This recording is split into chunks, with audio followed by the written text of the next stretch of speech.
Hello and welcome again, everyone, to BSL Nation Wars. I'm Machine, and joined with me today is my good buddy, Mr. Raz. What's up, Raz? Not much, Machine. How are you doing today?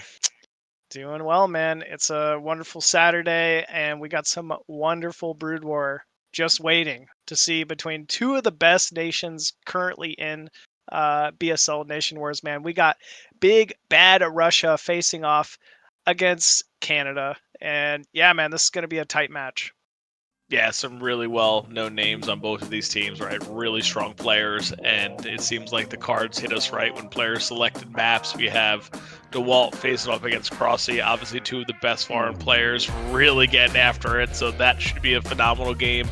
On top of just, people like Dragon, LancerX, SPX, we have all these people that are really well-known, really strong players, so we're definitely in for some good games here. And I'm curious to see how these players handle some of these maps, right? We're seeing some of the ASL maps come into play, and we have our crazy one, Sparkle, so I think it'll definitely be interesting to see what these players are preparing, what they're doing, especially someone like DeWalt and Crossy, who are both very active in the scene. Yeah, absolutely, man. It's also kind of cool just seeing in the last couple weeks these new ASL maps, some of them old, but many of them new, and just how players are kind of adjusting those old maps to a more modern playstyle, as well as just, seeing what some of these players have devised for some of the newer maps. We also have the fortune of every single matchup is a different matchup today, so it's not going to be a whole lot of redundancy. We're going to get see some unique games from some unique players the entire way through this. So with that, match one going to be Russia's TTF facing off against Doodle on honestly one of the most interesting maps in the map pool. It's going to be Sparkle here to start us off. Yeah, Sparkle crazy, man, and be interested to see what TTF pulls out. I've seen Terran go double port Wraith versus Brutusman, or they just play standard Goliath. So it'll be interesting what he decides to do. But I think our players are ready, so let's jump into the first game.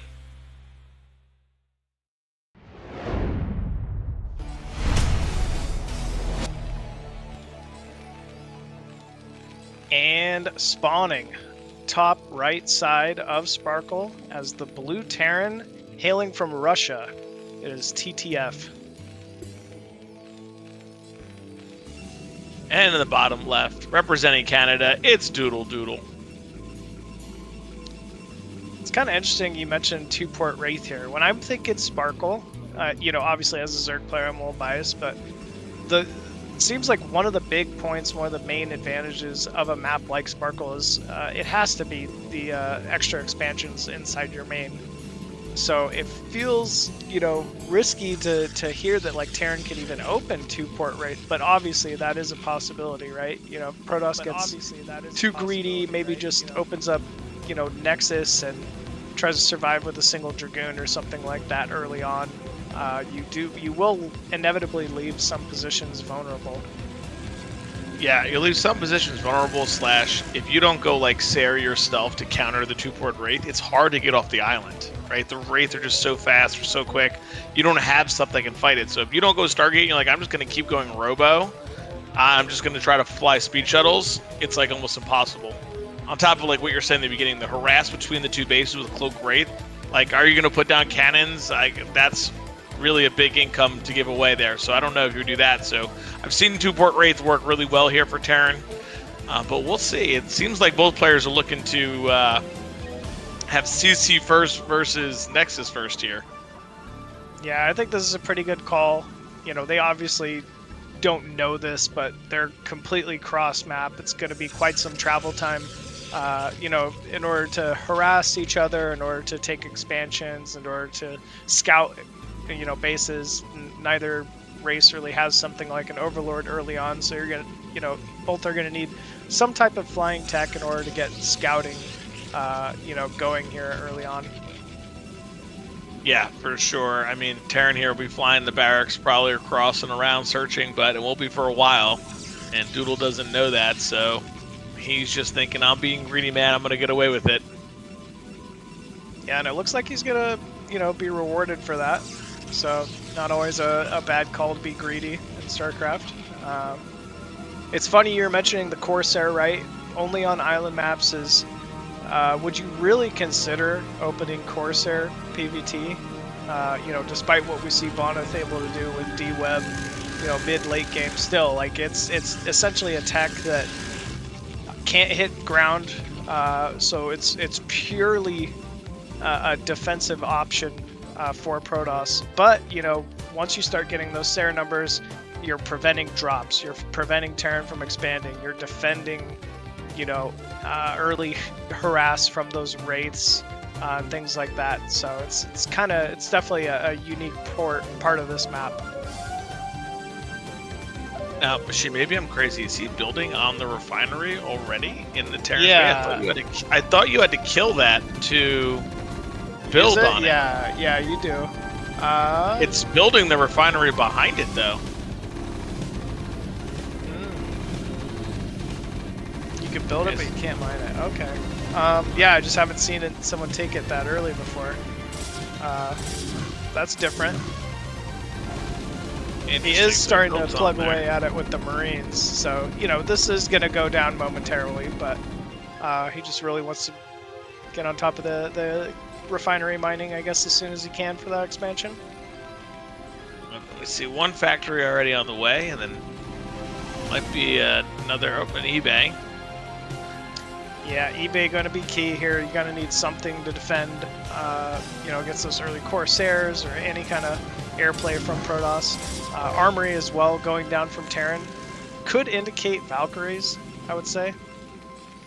Valkyrie's not bad could versus also shuttles, be Goliath, man. actually. Yeah. Valkyrie's not bad versus shuttles, that's for sure.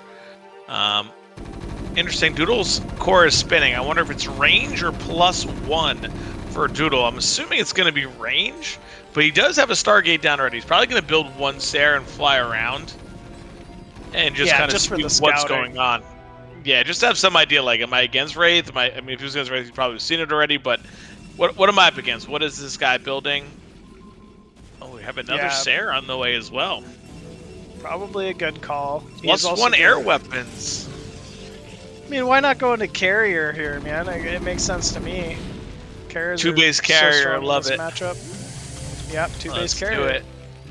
Well, we got that refinery at the natural. We got to start mining it, though. And it is going to be a Goliath opener, so probably the safer call, I would say. Doodle not taking his second gas, putting another cannon down. Playing very defensive. Must be realizing this is a Goliath drop. Oh, he's going to get the Sarah in. Okay, so we'll see 2 factories pumping. No add-on just yet. Scouts that in-base 3rd expansion, and we'll be able to sneak out. Oh, maybe I spoke too soon. Wow, yeah, air weapon being pointed out here by Zero. That is unique, especially, scouting those early Goliaths, seeing early Goliath production. You would kind of assume that it is some type of mech-based opener. By TTF, but it looks like he's already preparing to transition to some type of airplay. Yeah, it's quite interesting. Like, are we going to see Valks? Are we going to see Wraith? Are we going to go crazy? I know last week with Ultra, I believe he made some BCs, TVP. Are we going to see some wild stuff like that again? I'd love to see it, man. BCs versus carrier. I mean, make this just a no-rush 20, zero clutter map. Both players just stack up carriers and BCs and see who wins. See what they can do. Yamato versus dragging those carriers, interceptors, making sure they don't get seen. Yep. Barrack's going to be caught out by these Corsairs, so, despite Terran not really having any early air to be harassed with these Corsairs, they're still finding some value, will prevent future, factories and starports from being more produced until that gets repaired or another barracks is made. We do see a science facility going down already as well. What are the chances we see the old EMP nuke rush here, Machine? I'm guessing this has to be BC, but maybe. I mean, pull out an old Slayer's boxer build from 2000. Yeah, a little. Oh no, we've used the comp set on both, so we can't make. Nope. You're. It is physics lab. Well, Wow. I mean, we got our wish, man. This is what we wanted. 2 base BC. Oh my goodness. There's no way Protoss is really hip to it. We're actually seeing a Reaver transition. No more Corsairs being produced in base 3rd Nexus. Protoss will likely be able to take the first 3rd gas base, just given that shuttle timing, shuttle speed. But he's gonna have to scout out this BC production. I don't know what he's assuming here. There's a great turret ring outside Terran's main and natural, so Protoss is really going to need to dedicate these shuttles if they want to find any damage. I don't know. Let's see how this one goes. Yeah, I mean, it looks like TTF's going to take a 3rd base as well, giving away the science facility or the eBay to scout those 4 gateways. Not sure it's worth it, but we see that he's taking a 3rd base. I mean, listen, people will say, why don't Terran go mass BC? Well, if it gets scouted, all you do is you make an arbiter and you stasis half of them and you kill the rest, right? Like, that's the weakness to the BCs being all clumped together and or storm trying to fight and storm. Yeah, like those things. Or if you're crazy like me, you start going mind control and you start mind controlling units, Yep. Those are all options, right, for Protoss in this when you see BCs. That's why Terran don't go those units. But I mean, I don't know, man. If you don't know they're coming, all of a sudden 10, 12 of them walk across the map.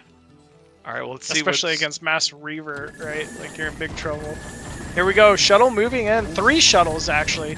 Corsair's doing a great job tanking, but yeah, this is going to be completely unloaded. And I want to say there's no chance here for TTF to hold this 3rd base. Oh, he's actually doing a pretty good 2 more job glides. Yeah, maybe. Yeah. Maybe he's got this. Wow, maybe he's really got this. He's I fine. completely misjudged this. Doodle going onto the tank really hurt his DPS from his Zealots, and now these goons and Zealots are dead. The question is, can TTF continue to put units on this base to keep it alive? Once the Reavers come, it'll probably be a lot more challenging. Yeah, that was a little weird. I just caught what I thought yeah, you should have gone with the Reavers. I'm not sure why the decision was made to go without a Reaver yet. Wow, blocking that middle line with the barracks too. Huh. Yeah, we don't want to mine there yet. I mean, it could actually work out. I wonder if Doodle's recognizing, like, I wonder if you have all your units here, man. But no, he's still going to go back here. I mean, that's 2 Reavers now. Yeah, now it's a whole new ball game, right? Yeah, there's not a whole lot that TTF's going to be able to do to hold this. Still, I'd say in more even trade than you'd think. Final Corsair does get removed before scouting that BC that's been produced. When you're doing a BC timing, what's the go count with BCs? Do you wait for like 4 BCs? Do you wait for like 6? I wish I had a good answer to that question. I wonder if it's 4 or 6. I would say probably like 6, right? Oh man. Ooh. The fake out with the dropship. It's actually just SCVs. And here we go. Reavers unloaded in the mineral line. Supply Depot's doing a good job blocking, but the cat's out of the bag here. 2 BCs targeting down that first Reaver here of Doodle. I was going to say, he now knows what's going on, right? Like, that's almost more damage than you needed, is to know that the BCs are here. You see 3 BCs. Now the question is, what is Doodle's response going to be?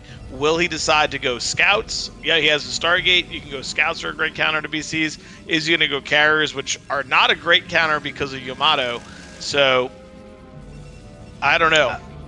You don't think carriers are good versus BCs? The problem is, once they get Yamato 2, Yamato's kill a carrier. Okay. So it gets a little bit trickier. So, like I said, I think carriers are okay if you pair them up with like an arbiter or something like that. What about Dark Archon feedback versus BCs? That's probably pretty good. Dark Archon feedback would be great. Even one better, like I said before, Machine. Let's just mind control those bad boys and use them against Terran ourselves. True. Wow, my goodness. 7 shuttles. 7 shuttles. This escalated pretty quickly here. Wow. Looks like that's targeting the natural here of TTF. There is a bunker, a couple turrets, but there's really not much there. Wow, I think he's going to the main. Oh, I think he's going. Nope. no. It is the natural, looks like. Wow. Oh, 3 Reavers firing in. Goodbye, bunker. CC needs to live. A lot of the shuttles, though. There's no way this army gets home, so this is a pretty big dedication from Protoss. We got 3, so we might be able to get the Reavers out at least. Okay, okay.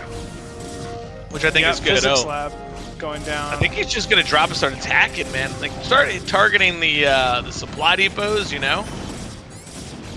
Yeah, this is there. Big You damage. go. I wish he would target the ones in the back there so they'd splash. There we go. Still big damage being done. And it looks like, more importantly, Reavers get out. We'll end up scouting the BC count. It's already up to 4, 5th one being produced. So eventually these BCs are going to need to be dealt with. Yeah. The problem, I think, becomes for TTF. Oh, there are the scouts. There we go. There we Get go. some speed and some range on those bad boys. Up there it is. We'll pick those BCs off and dropships. I think the question for TTF becomes, what is his... I mean, he's expanding a 4th time, but what does it become when these drops continue to keep hitting him? Like, we see his worker count's 47, but is he really saturated? Well, he's saturated pretty well over here, but how can he sustain these fights? Like, these BCs can't be everywhere, man. They are so slow. Yeah, they're super slow. Wow, those Reaver connects, man. I mean, this is another dead base. TTF is essentially down to just mining his main, so it looks like the harass of Doodle's kind of done it here. Yeah, that's what I'm wondering, man. Like, how much can he sustain of this, right? Like, the BCs will get over here. By that time, there could be another drop. He did land that other CC in the bottom right as well, so he's trying to expand everywhere. Smart. But eventually, there's going to be like 12, 14 scouts that just come out, wipe these BCs, and start wiping all these bases. Doodle even kind of aware. He's like, well, what's going on here? Let's go find out. Surprise, command center. Yeah, stops another base. And yeah, it looks like TTF's... I mean, he's kind of in shambles. He needs to start removing some of Doodle's bases. And it looks like that's what we're seeing. BC's moving up towards the top left to cancel a Nexus here. But yeah, these scouts really starting to stack up in numbers. We're already out to 9. And I think that's +3 air weapons on the way for Protoss. That's crazy. Is it +3? No, never mind. +2. +2. Still, I don't want him. I don't want him to show these yet. If I was Doodle, I would say, let's not show these. Let the BCs get across the map, or on my next drop, we'll bring the scouts in with it. Scanning the base. Yeah, now you send them, right? Now you say, okay, your BCs are in the middle of the map. It's time to kill them. They can't escape these scouts. Oh, yeah, man. 11 scouts. Full control group of speed scouts here. Bye, and BC. now it's time. Just it's good. delete it. Thanks for coming. Wow. Yeah, scouts are so good there. Wow. Yep. We didn't even lose one. Yeah, that's crazy. Oof. TTF has retaken his natural. There is another Reaver drop aimed in at this natural, though, so going to be some additional harassment here for Doodle. Oh, I thought Doodle would just drop it and just try to kill SCVs and just say, hey, whatever. But at the same time, Doodle's like, you know what? I don't have anything to worry about. What am I going to do here? He's on 2 bases. Like, we're 16 minutes in. He's going to run out of money, you know, trying to hide a base here, but Doodle wants that base himself. Yeah, we're still building BCs and the scouts. Yeah, it's tough for Terran sometimes, man. It was a tough game.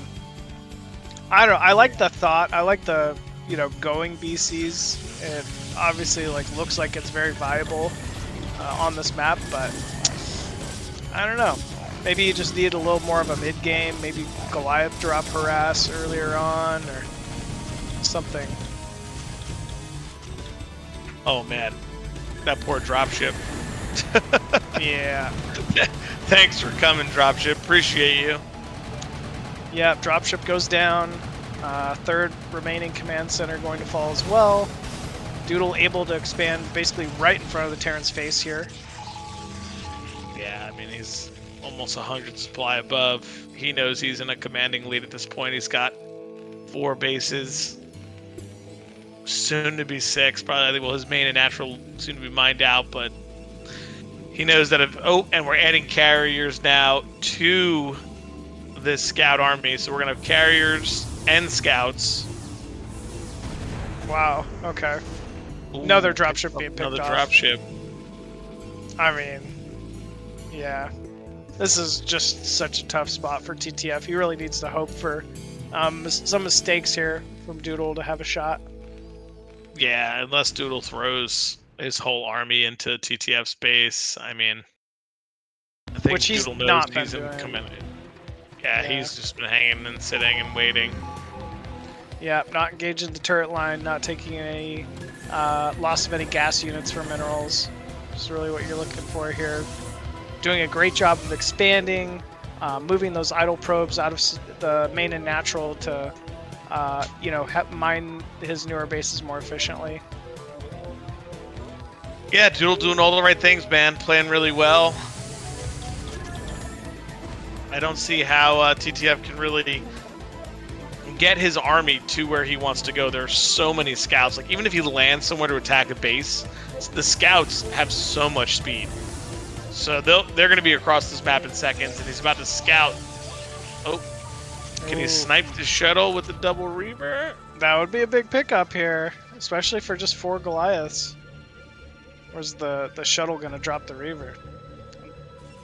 It's a standoff here. You move first. No, you move first. Yeah, both players just completely terrified, not wanting to take the first step. They know that this is it right here. Ooh, all right. This turret may get scout. Nope. Okay. Did some big damage to it though. I'd say worth it for the turret. Yeah. Turret did its job. Oh, we 3 have some Valkyries. Valks. Oh, that's right. The physics lab was destroyed, so no more BCs. So it's going to be Valks versus Scouts. We'll have to see how that one works out. Oh, he remade the physics lab.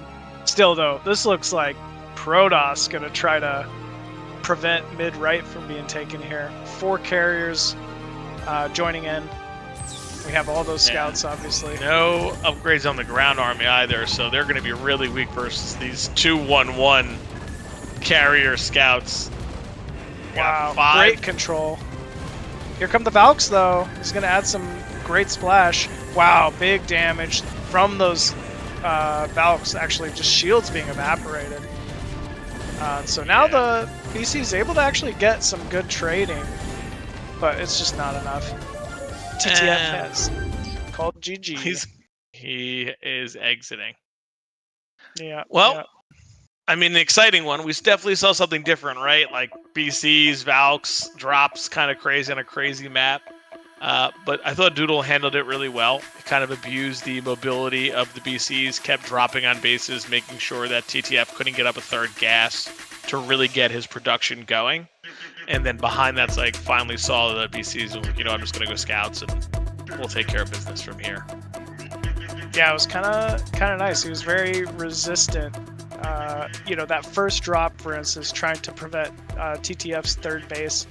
It didn't seem like a great trade to me, but just the follow-up was more than enough once the Reavers joined in to kind of prevent the base, and it started to snowball from there a little bit. Even got better trades against the BCs. Anytime you're seeing scouts in a game, especially PvT, it's a treat. So yeah, one win on the board there for Canada. Well, next up we have an interesting one here, Machine. TVT on Kickback. Kickback, really interesting map with the way that the bases are laid out. Like, you have 3 bases within your base. So for TVT, so much gas just sitting there. I'm really curious to see what the players decide to do. Like, are we going to see CC first? Like, are we going to see a standard open? Because you have 1 choke to defend 3 bases. So if you can just go greedy economically, I feel like you hold 1 choke, you're good to go. but at the same time it's TVT, and I think like positioning is so key that for your opponent to be able to hold you into 3 bases at a single choke is also just, you know, a big detriment. So I actually will expect an earlier, just more of like a standard factory into command center opener, and each of these players to try to race to see who can set up the first siege tank line outside the natural of their opponent. But yeah, I'm calling we'll CC first, Machine. I'm calling CC okay, first. We'll see. All the right. key ladder build. Here we go. All right, let's see it. SPX versus Whip on kickback.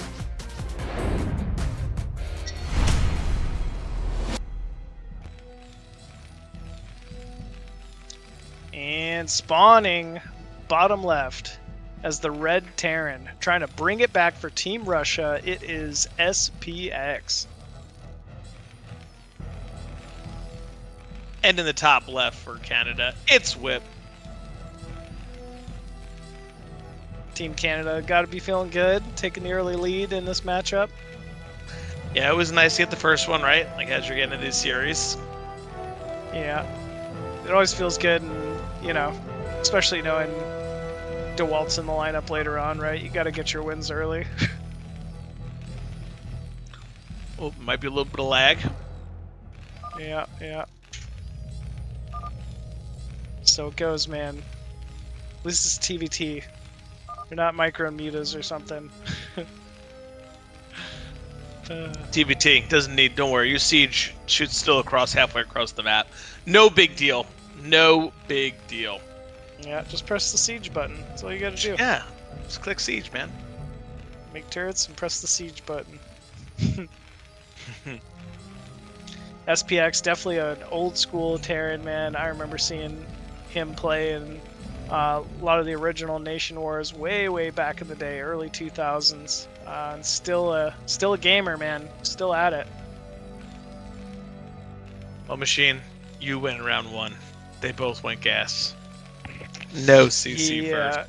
Yeah, I knew it. It's my TVT intuition. I've got a lot of that, you know. I know how well you play TVT. Yep, it's so good. Masterful. You know, in fact, I hide all of my replays from public because, you know, I don't want to break. You made an account for somewhere in everybody Korea else. when you were there, so that no one would Yeah. know you playing Terran versus Terran. Yeah, exactly. Everyone thinks that barcode VW is Flash, but really, it's you. It's really me. Sake. Well, nothing out of the ordinary here. Oh, what's interesting? Is that SPX went for a cross scout first. Oh, yeah, that is So interesting. He went cross scout. Maybe he's afraid of BBS or something.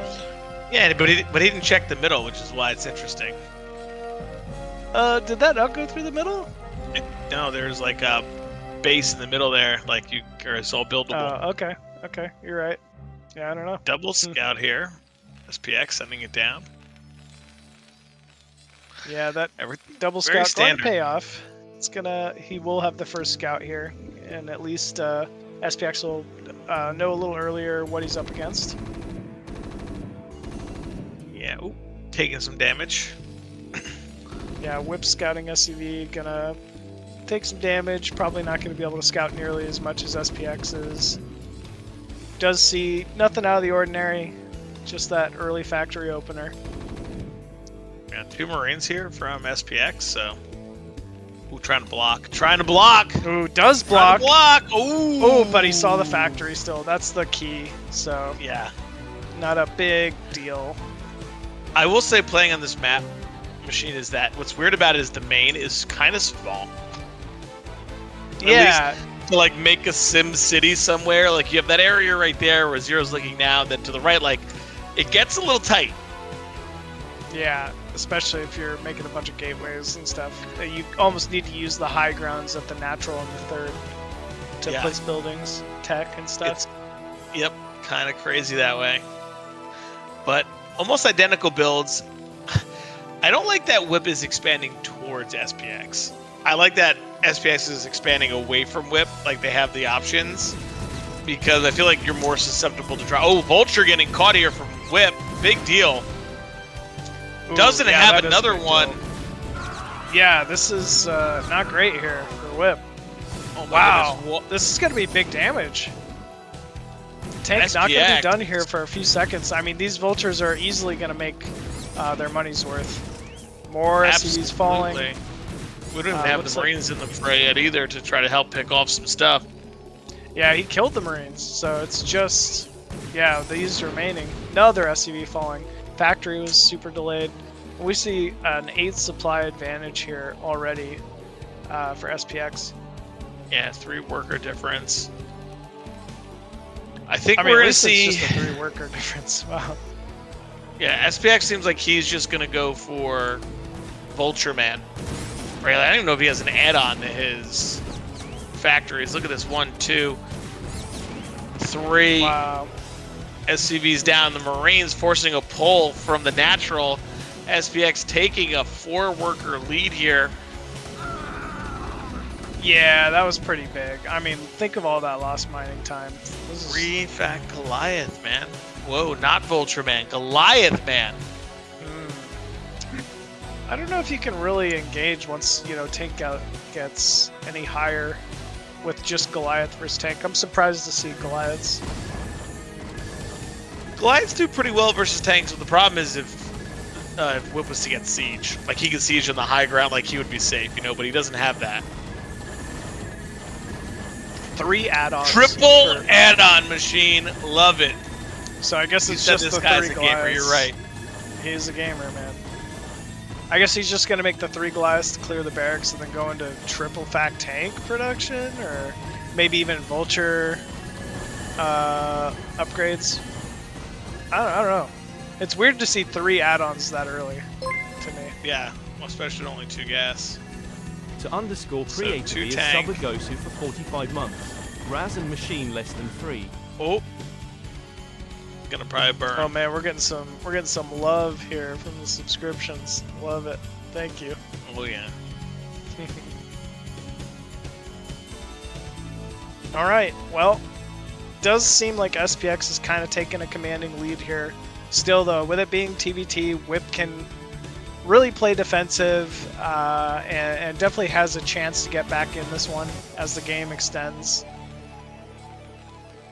Deserved love. I love it. Deserved That's right. love from Machine and Raz. That's right. Man.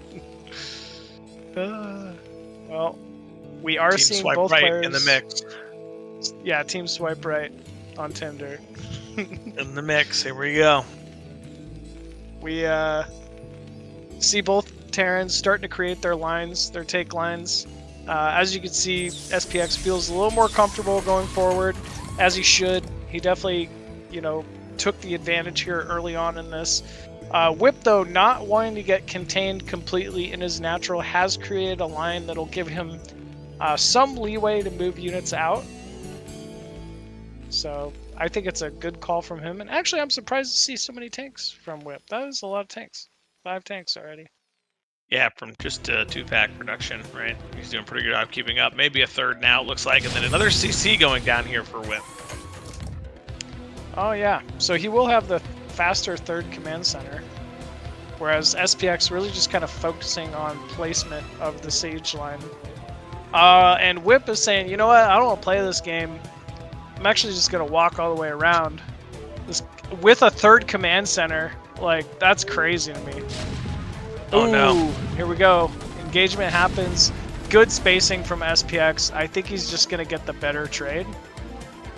Yeah, he was able to get an extra hit. But now he knows that there are units on the map. He's probably going to have to either keep some stuff at home or, I was going to say, counterattack. And he's decided, you know what? We're going. Yeah, we're going for it. He is not afraid. I mean, even if he just sits up here and sieges, he will have the better positioning. We're seeing him get very close to that natural wall of Whip. And here comes Whip's remaining force retreating from the center. Good siege positioning here from Whip, but it's not quite in position. Oh, actually, got a couple tanks there, though, for free, did Whip. He did. I was surprised. I thought he was going to be in some trouble there with, those tanks on the bottom now. hitting Whip's army. I thought he was going to be in trouble with those other tanks reinforcing, but it ended up working out where he traded it pretty well. But we see that SPX has a 20 supply lead right now.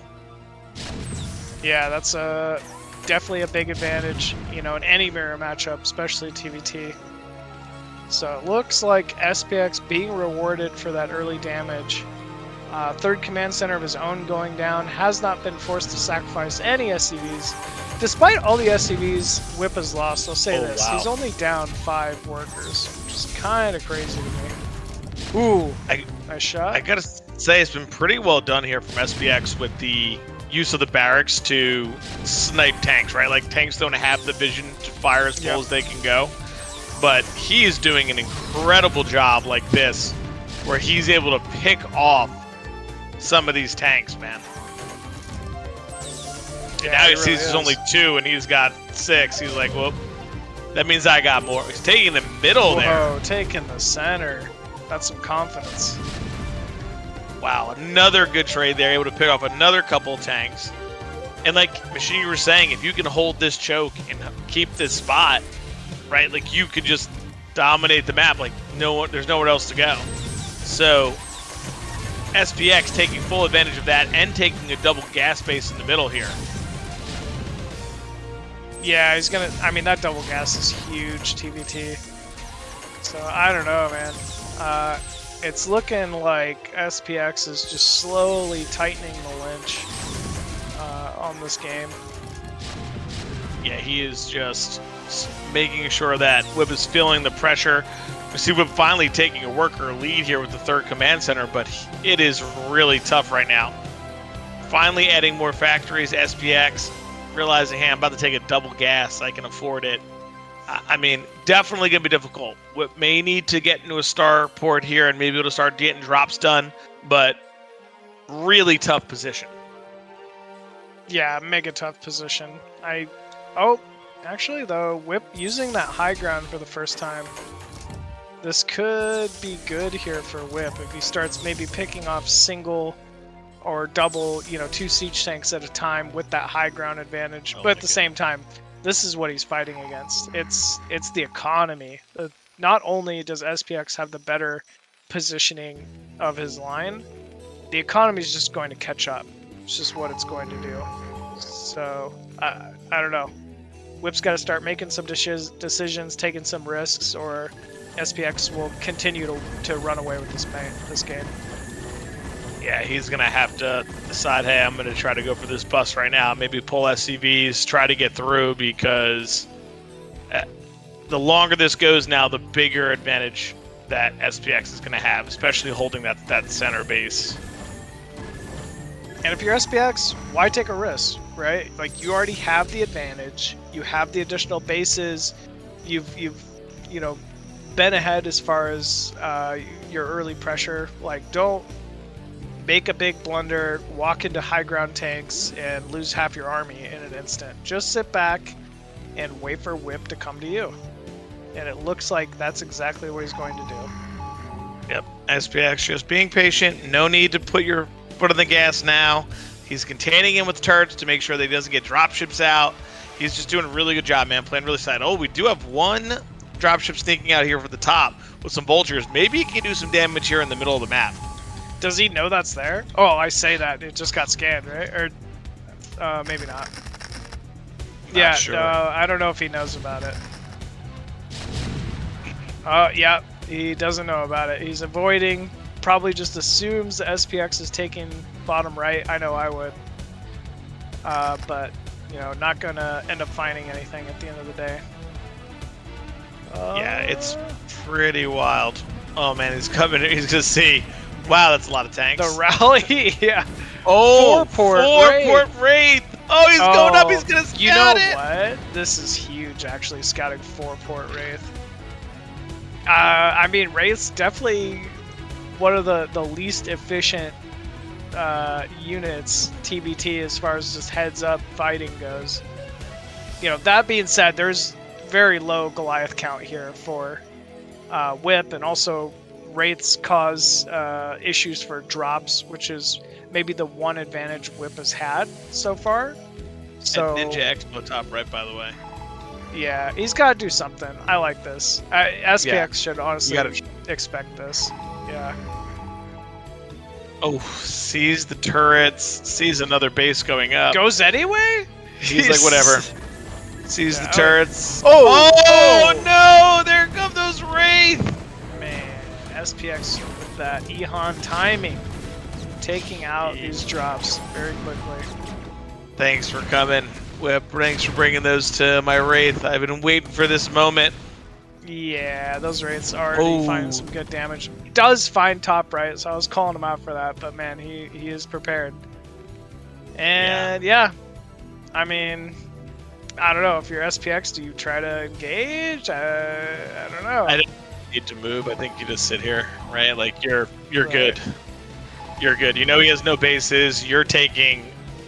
You have a double gas. You're about to take your 6th gas, and you're about to take bottom right, which could be your 7th. Do you go to... Like, you just start going BC, right? Like, that's the answer? Oh, right now he's sticking on the Wraith. I thought he could just keep going to BC, but... I mean, it doesn't matter. Yeah, he can still use the Wraiths. It's going to be a big advantage. But yeah, bottom right going down.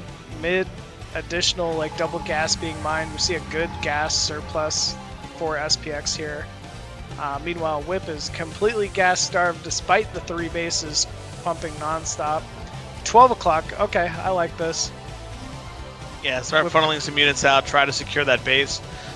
The problem for him is that SPX is looking at his main 3 bases and saying, well, I'm mined out of one, I'm mining out of the other. So I know that Whip can only be on probably 1, maybe 2 bases, and his SCVs are more saturated, so he's probably down to 1 base. So SPX, knowing that, can just kind of hang out here and say, all right, I'll let you mine out, and then just push into me anyway. Yeah. But hey, look at this. We're getting another base up. Yeah, that is the key. As long as he just can continue to expand. I mean, maybe hit some drops bottom right or something. I don't know. Maybe he's still got a shot at this one. But still, SPX taking every base in the bottom right.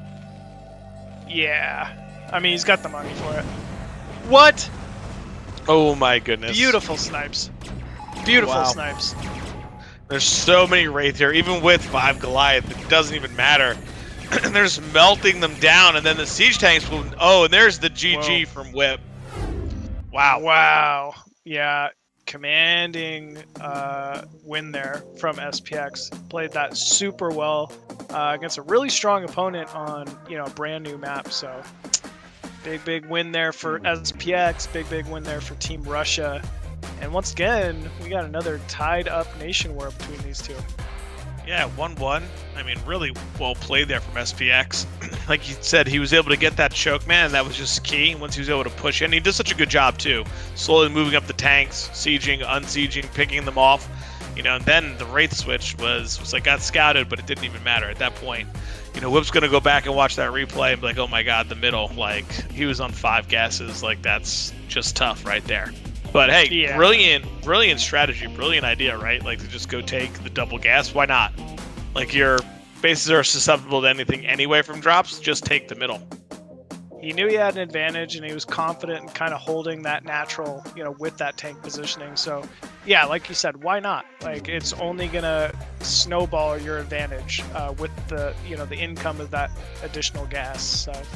Very well done once again from SPX. And now next up we have a PvP series for everybody.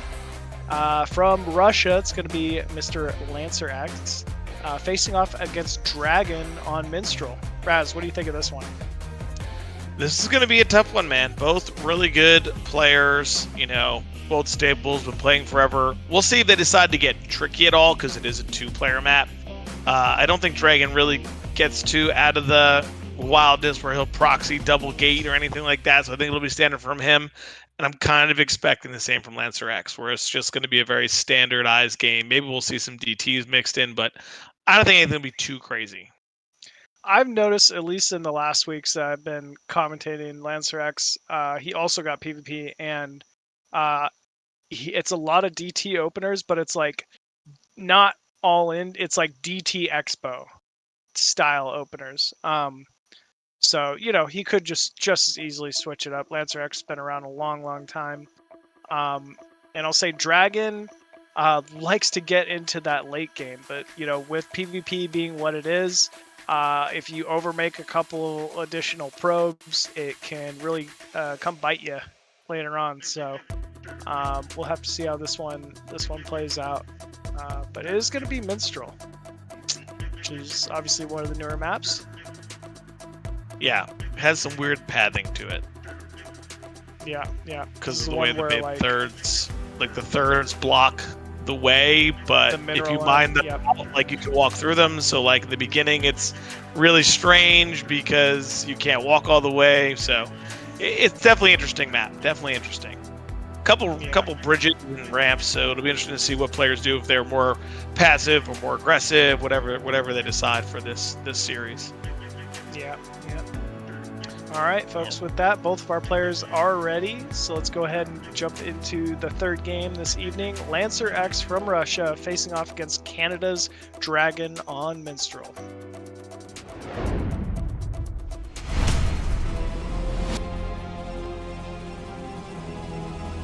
And spawning bottom right as the blue Protoss from Russia, it is LancerX. And in the top right, we have Dragon. Righty. I like that Russia's all repping the RU tags. Yeah, that's kind of cool to see.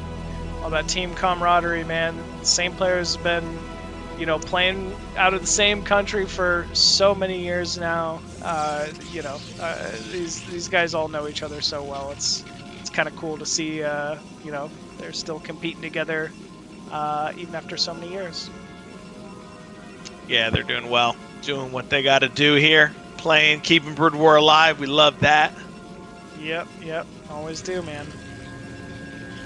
So no proxy gates or anything early on here. It is a two-player map, so that was a possibility. But yeah, not a ladder game, so, you know, you don't got to search every single inch of the map to figure out where they are.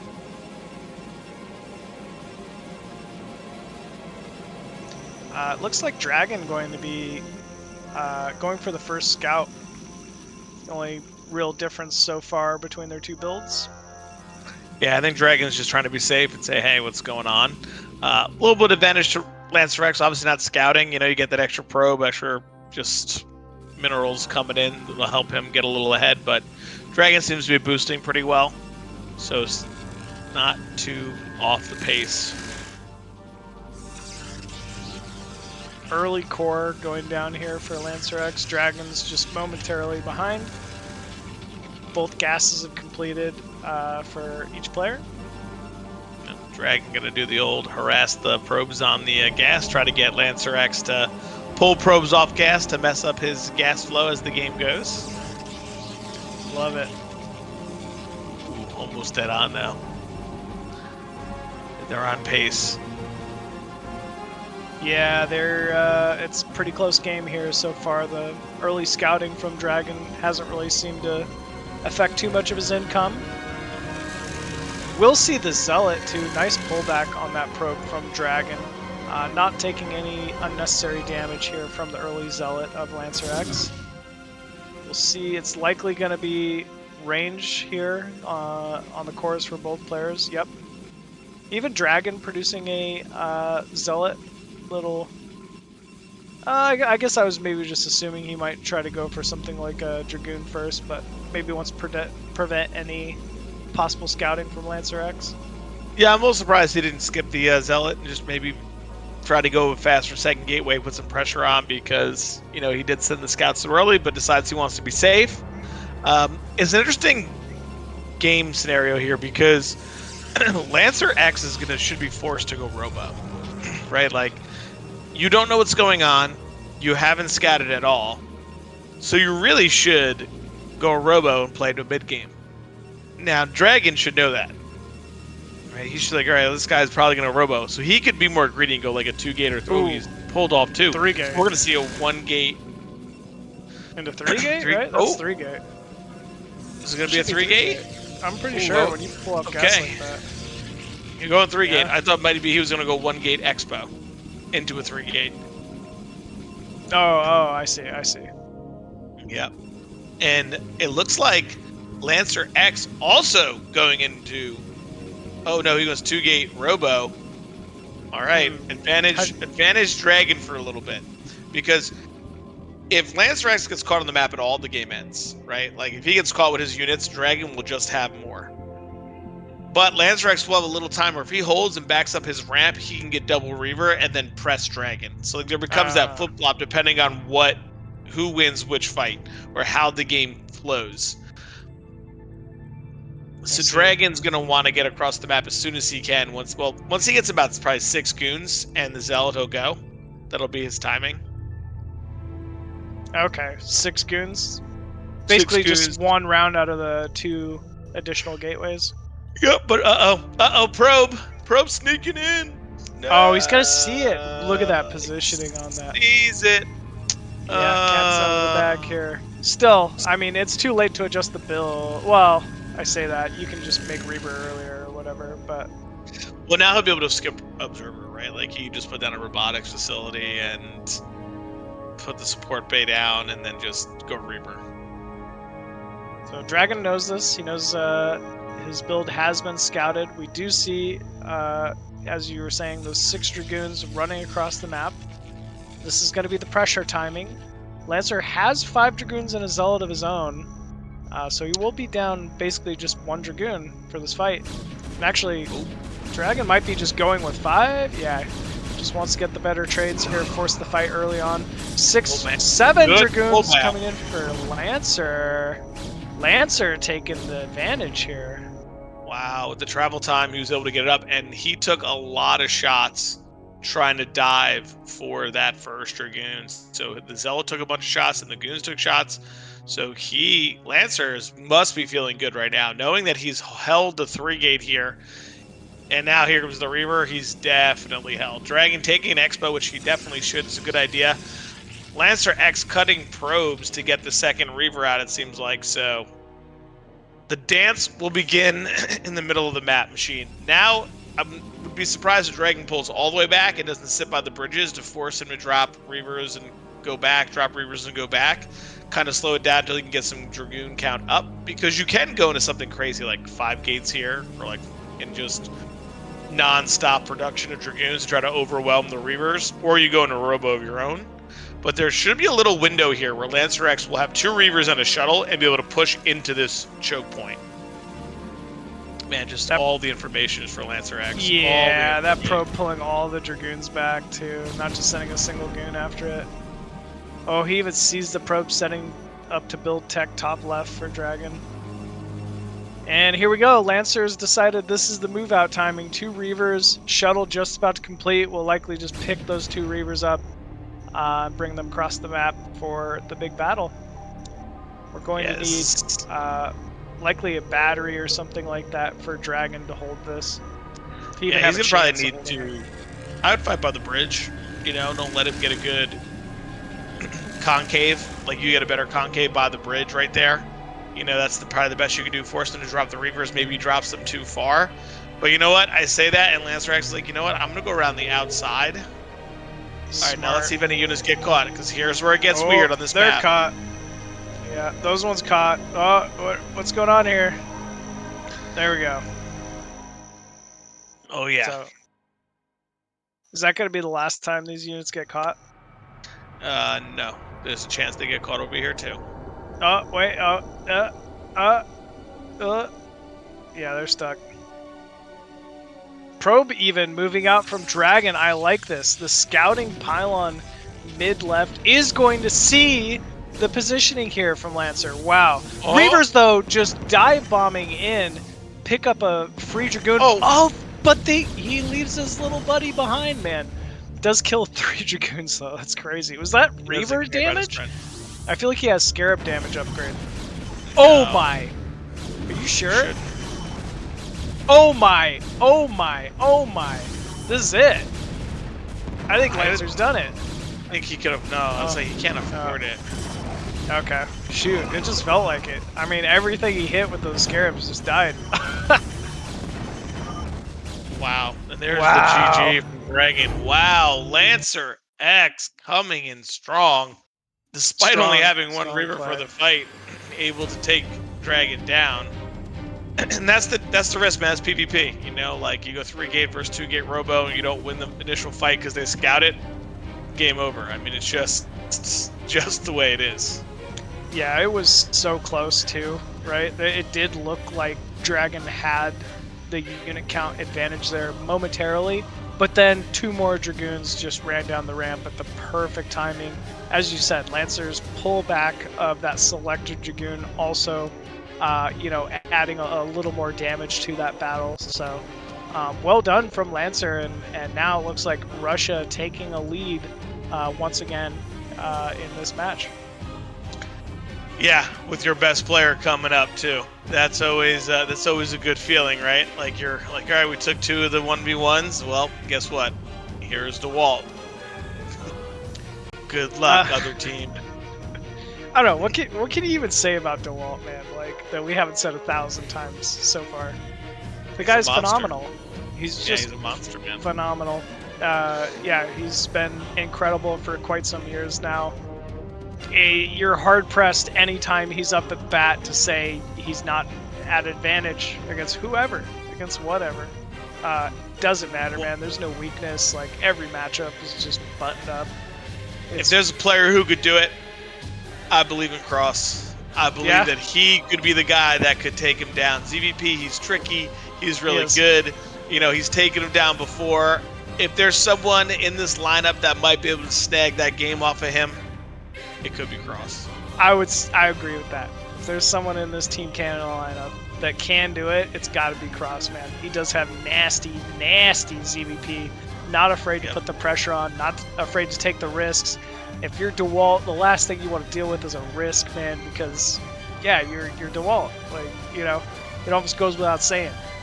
But they will be facing up on Dominator, which is basically the new 3-player version of Gladiator. For the most part, high ground, natural, low ground main, could be cool. I'm definitely excited for this one. All right, let's do it. I think our players are ready. Let's get into set number 4 here. DeWalt versus Cross.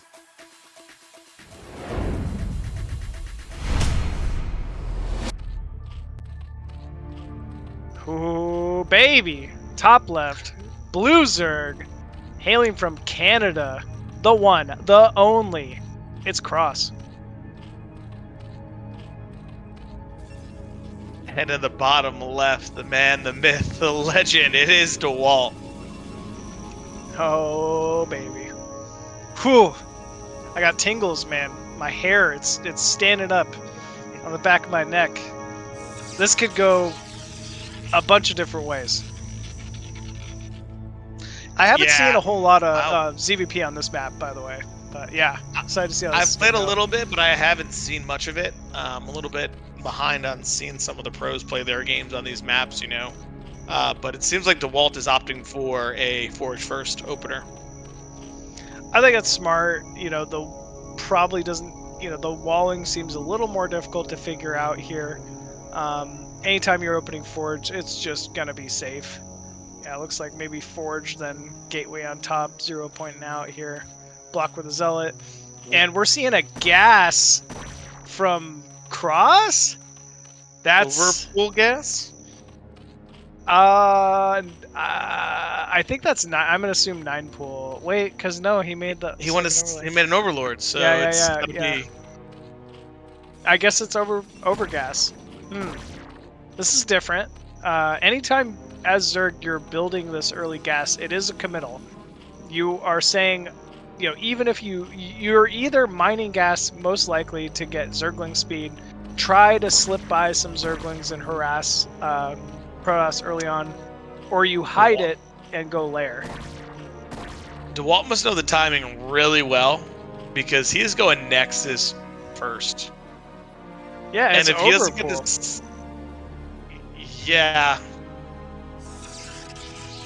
it's DeWalt, man. Oh, it's gonna be perfect. Yeah, you must build the cannon by the time they spawn, so it's dead on perfect. Yeah, it's literally just it's DeWalt. That's all I gotta say. It's DeWalt. Yeah, versus normal overpool, you can do it. I was just wondering with this build here, like, is there a separate timing? I think we're going to see just Sling Flood from Cross. We see 2 cannons from DeWalt. DeWalt's like, I know what you want to do. You can just do it. You can delay your gateway. It's fine. He still is going to get the gateway up as part of the wall before Zerg gets there.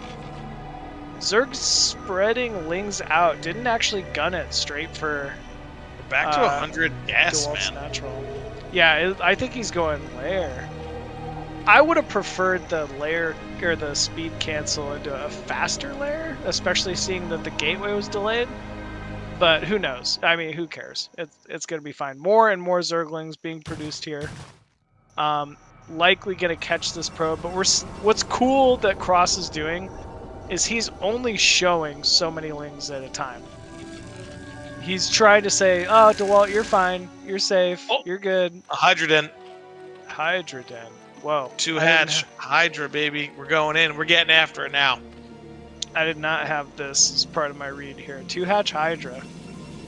Gas down inside the main here for DeWalt. A lot of probes being forced to pull as well, just to complete this wall off.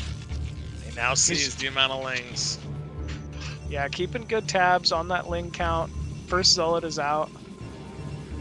And DeWalt's just back to mining. Look at that worker count difference here. 20 probes for DeWalt to the 11 of Cross. Hydra speed on the way. I don't think we're going to see any more drones here from Cross, man. Really? I think we're just going to see Hydra, and we're going for it. Okay. I mean, it could be the play. He sees that the cannons are up against the wall, so the Hydra should be able to snipe them pretty easily. If there's no third cannon from DeWalt. It's DeWalt, though. It's DeWalt, but you know what? Hydra's a good unit, man. They are a good unit. They like to spit on stuff, and it hurts. They do. But I think we see a third cannon coming down already. Oh, that's Hydra range as well. Yeah, third cannon. Is that a 4th cannon or a pylon? Pylon. Yeah, third, okay. 3 cannons in a pylon. Yeah, 3rd cannon just on time. Ooh, Dragoon as well. Does he know this is happening? This is crazy. If he knows this is happening, that's how do you read that? I don't know, man. I don't know how DeWalt does half the stuff he does. I don't know how you read this so well. He 3 sees cannons the still in pressure. Lagoon. I mean, still bustable. We're still big 4th cannon. Yeah, just he cause. knows, man. He knows. Yeah, he knows. The Corsair is going to confirm. Cannon inside the main, so he's not 100% certain. But he knows somehow. He's like, something's weird here, man. What are we doing? Imagine being DeWalt. Like, anyone who recognizes his ID, they're just like, oh, okay, how do I cheese this, right? Like, yep.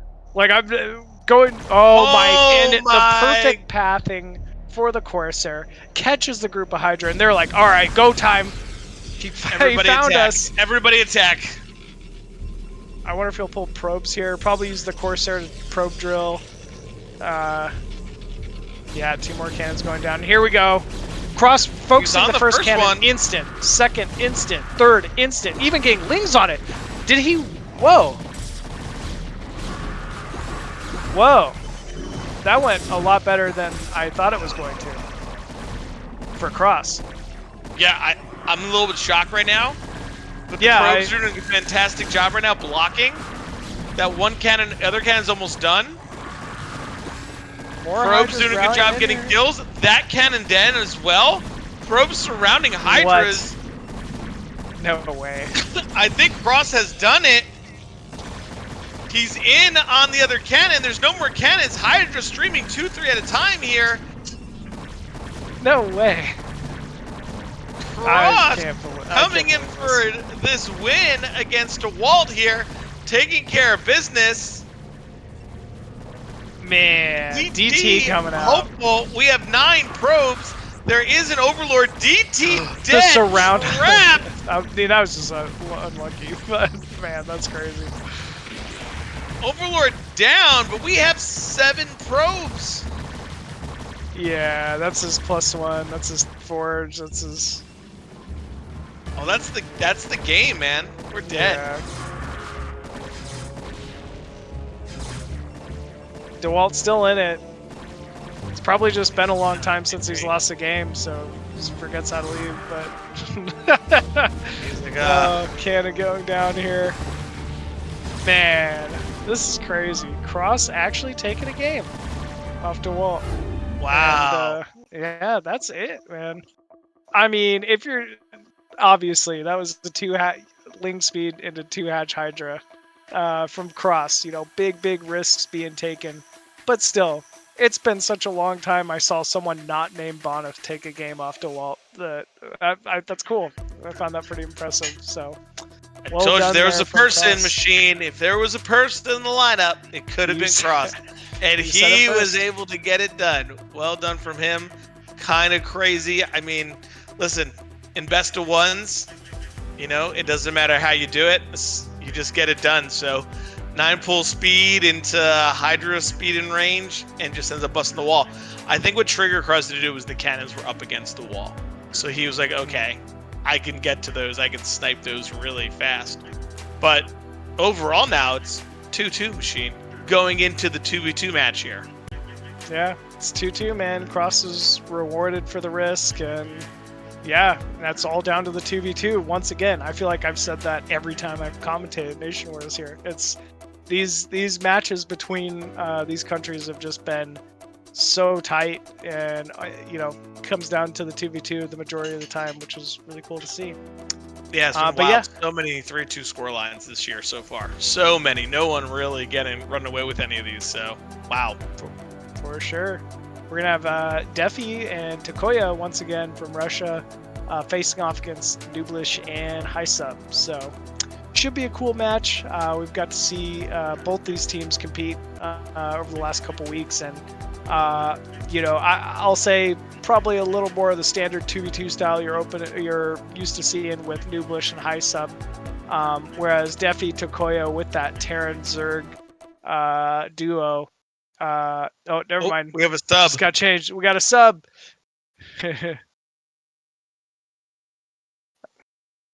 No worries. Yeah, we got Defi and DGM5 actually. So it will be another Terran Protoss team, which is kind of cool to see. We saw Bonith and who was it? Bonith Wolfix. and Wolfix do some pretty cool plays. You know, as a Terran Protoss duo last week. So very interested to see what Team Russia will do here. All right, our players are ready. Let's get into this 5th set here.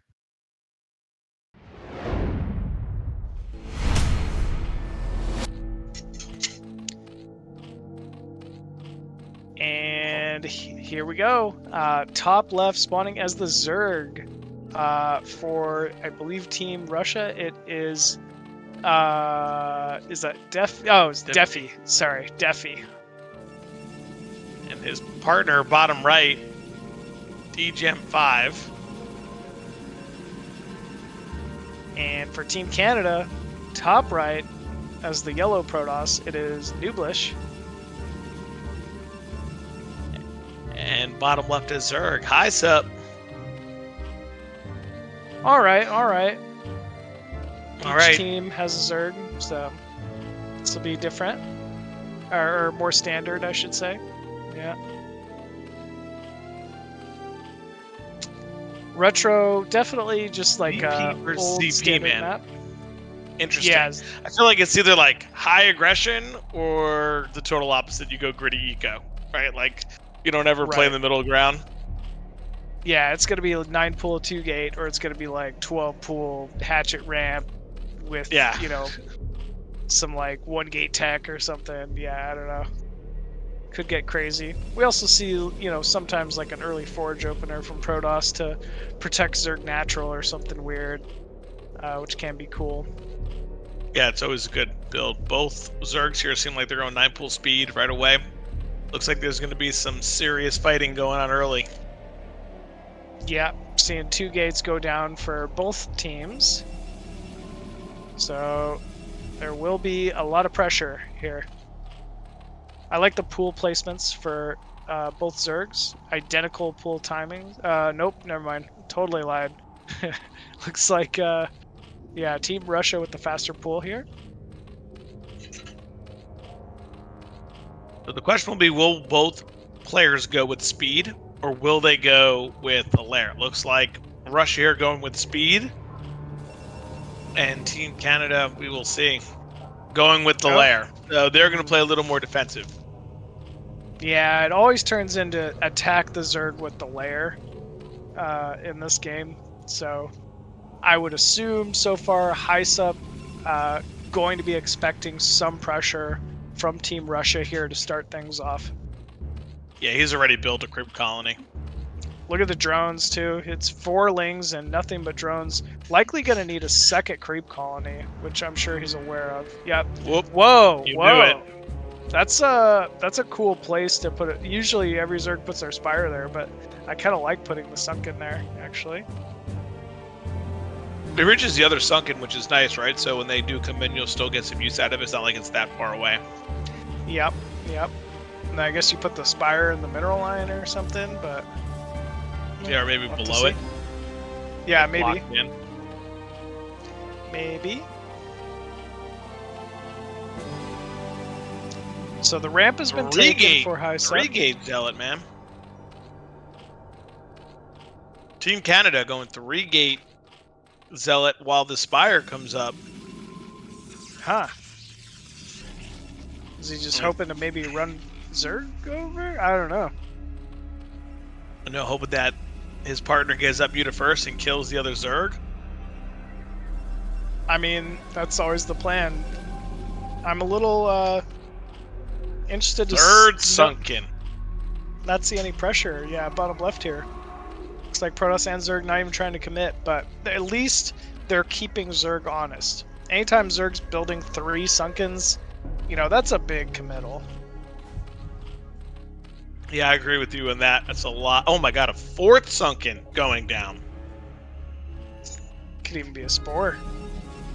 I guess he's worried that he's in Zerg's base and seeing them take no gas. Right? Maybe he's realized like they're just making Lings and Zealots and Lings and Zealots. Yeah, which, I mean, it's kind of what's happening, so... Oh, here they go. Yeah, you get that 4th Sunken down. Oh, no, actually, it's not that many. Whoa, that is a lot of Zealots, though. Nooblish. Yeah, 3-gate Zealot coming on out strong here, right? We got already 12 Zealots. He's got to go somewhere with those. Those are going to lose, you know, efficiency as this game goes on. You don't want to fight Dragoons with 12 slow Zealots. Only 5 drones for a Defi. Oh, spores. Made all those spores. Yeah. His economy is like 0. Yeah. I mean, at least once you have that static up, basically he's just saying, all right, your mutas aren't going to be able to do anything to me. And he does have the second hatchery much faster. So, I don't know. It's going to be a weird one. Yeah, I think they're going to eventually have to just put the pressure on like they are looking to do right now. But the counterattack will be crazy, right? Yeah. Yeah, it's going to be crazy. Cannon even going up at Nooblish's natural ramp here. Good call. Oh no, the Overlord. Yeah, it's going to be free. That's always free, though. You got to see the muta timing. You saw how many Sunkens they were able to force. I think, you know, although Hysup's eco is kind of in shambles, it's doing a little better than Defi's, which is really the metric you're looking for. Oh no, he didn't kill it. He didn't kill the Overlord. Oh no. Oh no. Oh no, that's big. That hurts, That's man. a huge deal, yeah. Yeah, that's a huge deal. 8 supply, not backed up. Another creep colony going down. That's crazy. I mean, he's at the point where Hysup's like almost hoping that Protoss attacks him. He's like, please, try me. Throw those units away. Throw those units away. Yep. If you're surprised he has Nooblish, tried to fly the Muta into the Protoss or Zerg base and just try to hit them. You have so many Sunkens, right? Like you go and kill the Eco, and you go send your zealots to the other person's base. You sacrifice yourself for as much as you can with the army, and you just win the game. Oh my god. Another creep colony. He just knows it's coming, I guess. I mean, I didn't who know else are they going to attack? They're not Protoss. It's never Protoss. I didn't Try know going up the Sunken ramp. Defense was part of Nation Wars. Yeah, me either, man. Here we go. And Protoss countering for Nooblish is countering bottom right same time. So it's all up to these mutas trying to hold back the pressure here from Team Russia. Most Sunkens have already gone down. He's really got to target the Dragoons. Like, mutas will kill infinite zealots, but it's the Dragoons that are really going to be the problem. Look at those 3 Sunkens in the back. That's crazy good damage here for high sub. Oh my god, he got up the ramp, man. He got up the ramp. He's in trouble now. Yeah, it's a big damage issue. Are the mutas dead? Oh, he had retreated with the mutas.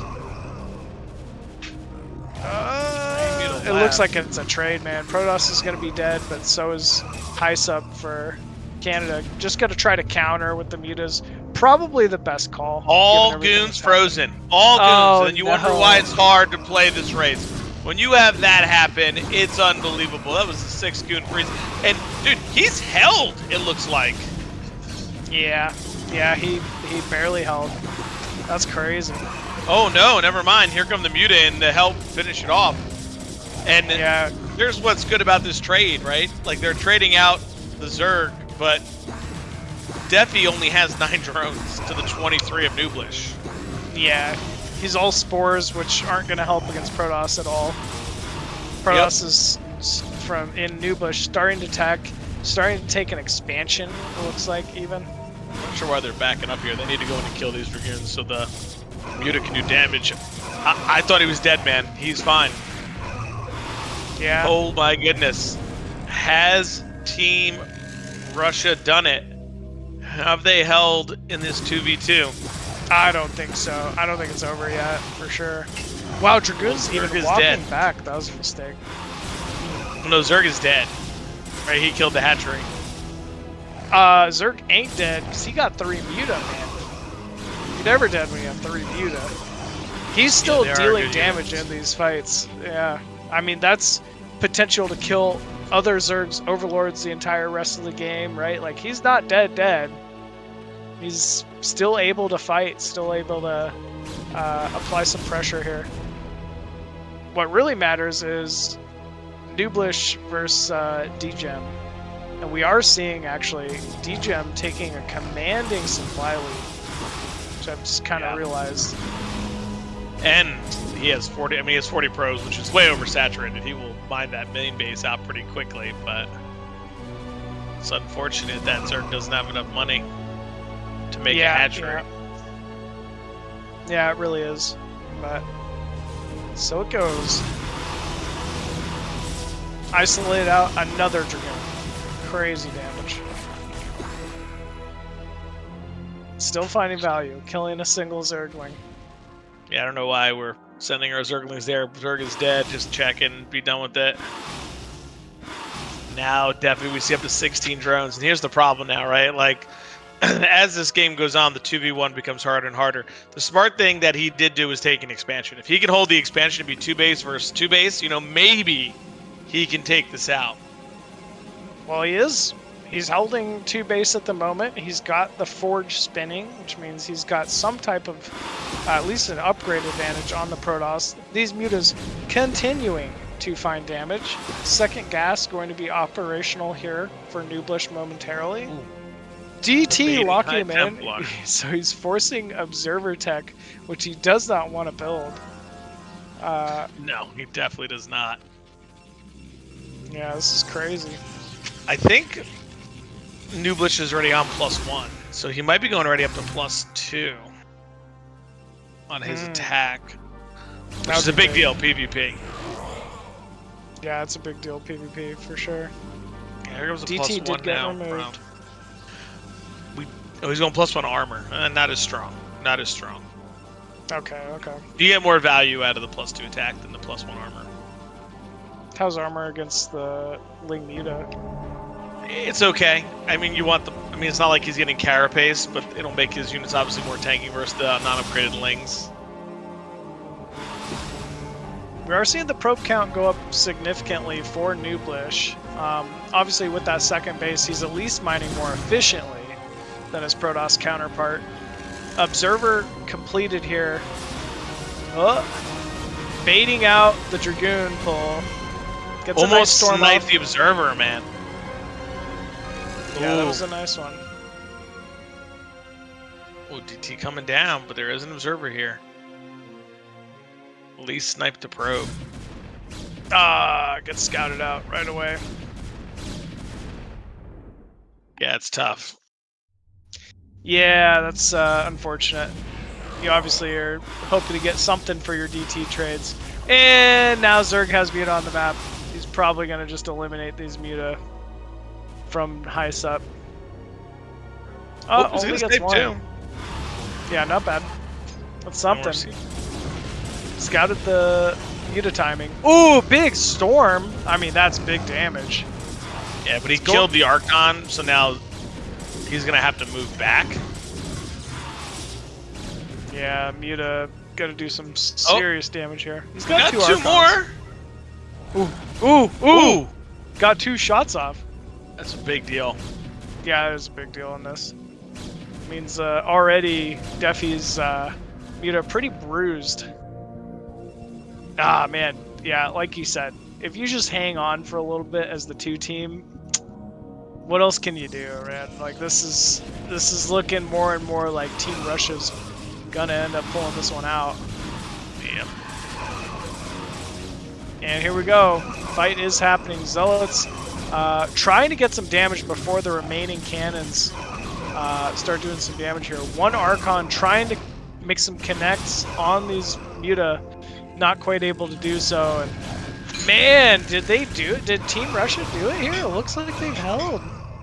Team Russia have held. He's taking a second base. We see that Defi has a second base as well. Man. This was close, though. Very close game. Well held by Russia to be able to take this out. I mean, now it's just life's tough here, right? Yeah, he's got that Storm Zealot, but no real offensive potential without something to handle the Mutas of Defi. Yep. And actually, we're even seeing Muta harass the main at the same time, getting on top of that mineral line here of Nooblish, and yeah, final cannon gonna be removed, and suddenly Nooblish just spread a little too thin here. Yeah, Defi is pushing the back of the base while DGEM is assaulting the front now. Trying to leave a Templar there. Can he get a storm on these Muta? We have a Templar. Oh, he has no energy, so we're going to lose another Archon here. Yeah. And probably that Templar with double gas. Now 28 drone on 2 base Zerg, which is more than enough. Yeah, he sure caught up on that saturation after the start of this one. Yeah, just held on, man. They held on. And GG is called there. GG, wow. So Team Russia taking it down 3-2 over Team Canada. Yeah, 3-2. Once again, close series. Who would have guessed DeWalt would be the one, dropping a game in this? Is kind of cool to see, but Defi and DGEM 5 pulling it out in the end for a big win there for Team Russia. So awesome, man. Very close games, gotta say. Really close series. Really, really close series. Really well played by all the players. A lot of exciting, interesting games in there, right? Yep. And it came down to the wire, and Defi and DGEM 5 were able to pull it out to give Team Russia the 3-2 victory and earn them some extra points in the standings. Yeah, man. Once again, though, every single one of these Nation Wars has been so close. It's really just been a nail biter down to the 2v2 matches at the end, which is obviously kind of cool to see, and cool to show how close exactly these teams are in skill. So yeah, with that, folks, that's it for Russia versus Canada. Big win for Russia. Should shoot them up in the standings. Canada, though, plenty of potential to rally here, you know, for the remainder of the season. But yeah, I think we're going to be jumping to a short break here. And up next, we'll be back with some more Nation Wars action. So yeah, it's going to be, I believe, Team Poland and Team LatAm, I believe. So, or Europe, sorry. Yeah, Poland. So yeah, folks, like we said, just a quick break here. We'll